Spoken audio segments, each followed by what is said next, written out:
مذہبی ذہن ہوتا ہے لوگوں کا، وہ کیا ہے، نیکی کا جذبہ بڑھا تو نوافل اور ادا کرنے شروع کر دیے، نوافل پر نوافل ہو رہے ہیں۔ اب جیسے کہ معلوم ہوتا ہے جب عمرے پر ہم جائیں تو عمروں کا جو ہے ہوکا پڑا ہوا لوگوں کو، ایک عمرہ ہو گیا پھر جا رہے ہیں بھاگے ہوئے، تنیم جا رہے ہیں پھر احرام باندھا پھر عمرہ ہو رہا، حالانکہ قطعاً ثابت نہیں، سوائے حضرت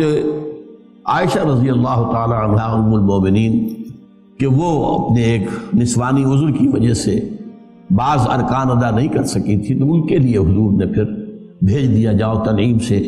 وہاں تم جب فارغ ہو گئی وہ اپنی اس نسوانی جو بھی کیفیت تھی اس سے، تو پھر انہوں نے عمرہ کیا، ورنہ حضور نے حج کے بعد کوئی عمرہ نہیں کیا۔ بلکہ میں تو حیران ہوتا ہوں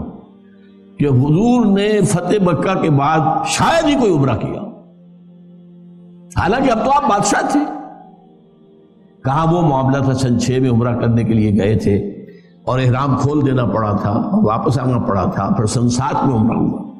اس کے بعد سن 8 میں مکہ فتح کر لیا، کوئی عمرہ ثابت نہیں۔ سن 9 میں آپ بادشاہ ہیں عرب کے، کوئی عمرہ نہیں۔ سن 10 میں آپ نے کیا۔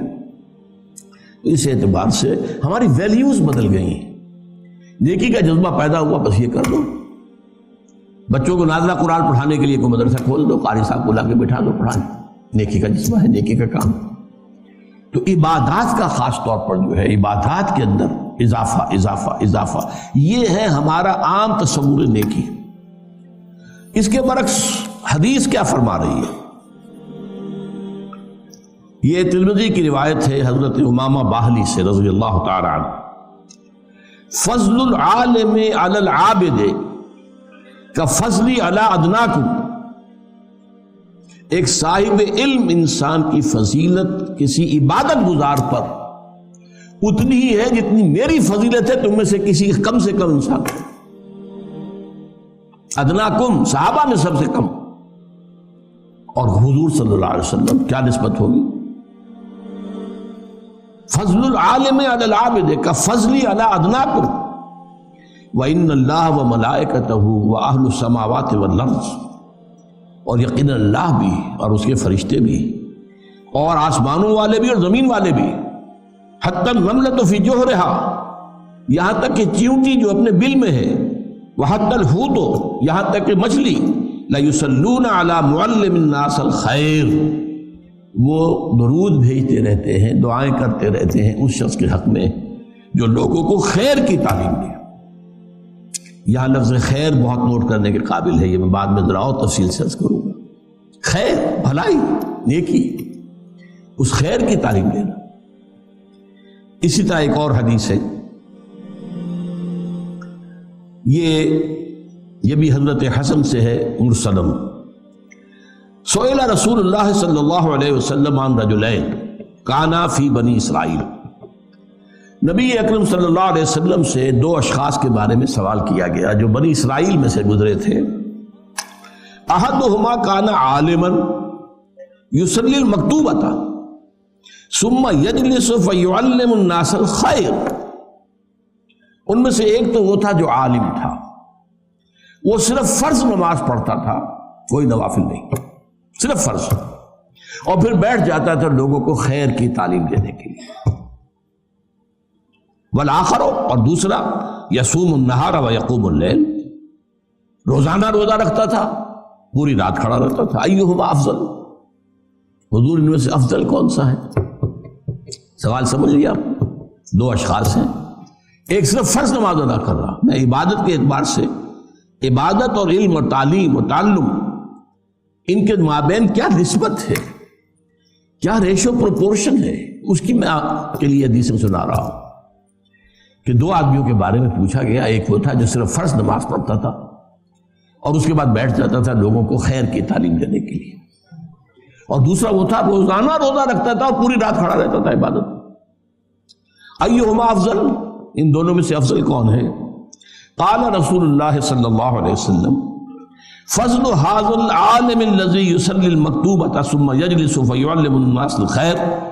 على العابد الذي يصوم النهار ويصلي الليل كفضلي على ادناكم، اس شخص کی فضیلت جو صرف فرض نماز پڑھتا ہے اور باقی سارا وقت جو ہے وہ لوگوں کو خیر کی تعلیم دینے میں گزارتا ہے، بسر کرتا ہے، اس شخص پر جو روزانہ روزہ رکھتا ہے اور روزانہ رات کو کھڑا رہتا ہے پوری رات، اس پہلے شخص کی فضیلت اس دوسرے پر اتنی ہے جتنی میری فضیلت ہے تم میں سے ادنا پر، تم میں سب سے کم تر پر۔ یہ ہے ریشو پروپورشن۔ ہمارے ذہنوں سے چیزیں نکل گئی ہیں، اہمیت ہی نہیں،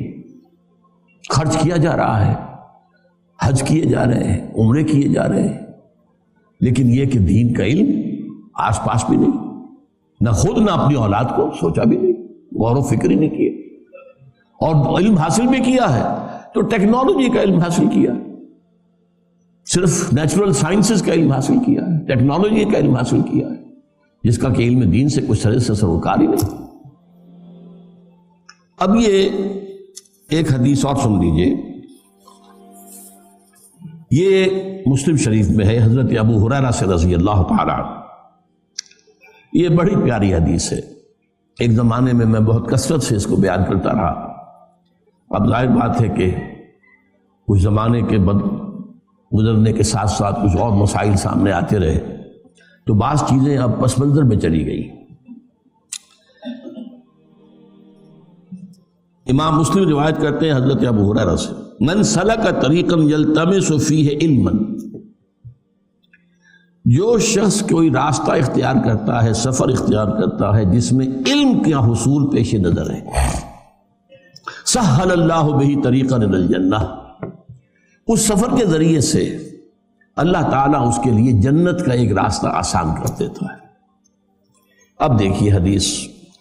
وَمَجْتَمَعَ قَوْمٌ فِي بَيْتٍ مِّن بُيُوتِ اللَّهِ، اور نہیں جمع ہوتے کوئی لوگ اللہ کے گھروں میں سے کسی گھر میں، یتلون کتاب اللہ ویتدارسونہ بینہم،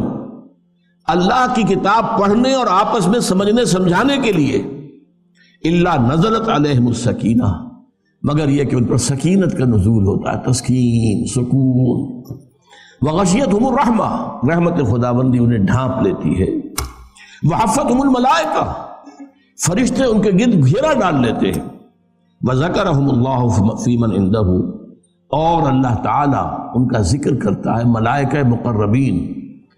وہ ملائکہ حملۃ العرش جو عرش کو اٹھائے ہوئے، وہ ملائکہ کے جو عرش کے گرد طواف کر رہے ہوتے ہیں، وَتَرَى الْمَلَائِكَةَ حَافِّينَ مِنْ حَوْلِ الْعَرْشِ يُسَبِّحُونَ بِحَمْدِ رَبِّهِمْ، اللہ ذکر کرتا ہے، دیکھو تم نے کہا تھا نا کہ یہ جو آدم ہے میں اسے خلافت دے رہا ہوں، اسے اختیار دے رہا ہوں، یہ تو خون ریزی کرے گا، فساد مچائے گا، دیکھو میرے بندے، وہ میرے گھروں میں سے ایک گھر، اور اس میں مفسرین کا تقریباً جماع ہے، اس سے مراد صرف مسجد نہیں ہے، جو بھی گھر، جو بھی مقام اس کام کے لیے خاص کر دیا جائے، قرآن کے پڑھنے پڑھانے کے لیے، وہ سب اس میں شامل ہو۔ دیکھو وہاں بیٹھے میری کتاب پڑھ رہے ہیں، ایک دوسرے سے سمجھ رہے ہیں، ایک دوسرے کو سمجھا رہے ہیں، یہی ہے نا وہ آدم جس کے بارے میں تمہیں وہ اشتباہ لاحق ہو گیا۔ یہ جو 3 حدیثیں میں نے آپ کو سنائی ہیں، ان کا ایک مرکزی نقطہ کیا ہے؟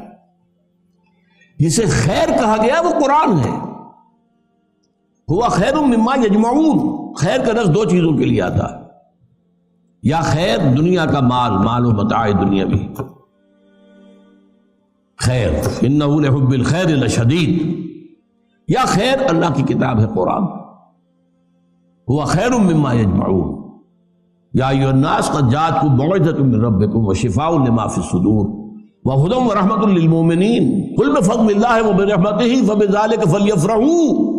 ہوا خیر مما یجمعون۔ تو یہ خیر جو ہے در حقیقت قرآن ہے۔ چنانچہ یہاں آپ نے دیکھا کہ کہا گیا تھا کہ جو شخص علم کے لیے راستہ طے کرتا ہے، چل کر آیا ہے، آپ بھی چل کر آئے ہیں، کوئی آپ کا دنیاوی مقصد تو اس وقت نہیں ہے، اللہ تعالیٰ اگر اس کے اندر کہیں بھی کوئی اگر چیز غلط شامل ہے تو اس کو دور کر دے، میری نیت میں اگر کوئی چیز غلط ہے تو اللہ اسے پاک کر دے اس سے۔ ظاہر بات ہے کہ بظاہر تو کوئی مقصد نہیں، میں کوئی سیاسی آدمی نہیں، یہاں کوئی مذہبی فرقہ واریت کی جو ہے بات نہیں ہوتی کہ یہ اس سے بہتر ہے، یہ اس سے بہتر ہے، یہ کم تر ہے، وہ کچھ نہیں، قرآن پڑھنا ہے، قرآن سمجھنا۔ من سلک طریقا یلتمس فیہ علما، اب یہاں لفظ علم آیا، لیکن علم کو آگے بیان کر دیا یتلون کتاب اللہ ہے ویتدارسونہ بینہم، اس علم سے مراد علم فقہ نہیں ہے، اس علم سے مراد جو ہے، میں پھر بھی عرض کر رہا ہوں، علم حدیث نہیں ہے، اس علم سے مراد کتاب اللہ ہے، باقی چیزیں اس کے تابع ہیں، اس کو سمجھنے کے لیے جتنی ضرورت ہے ضروری ہے تو چاہیے۔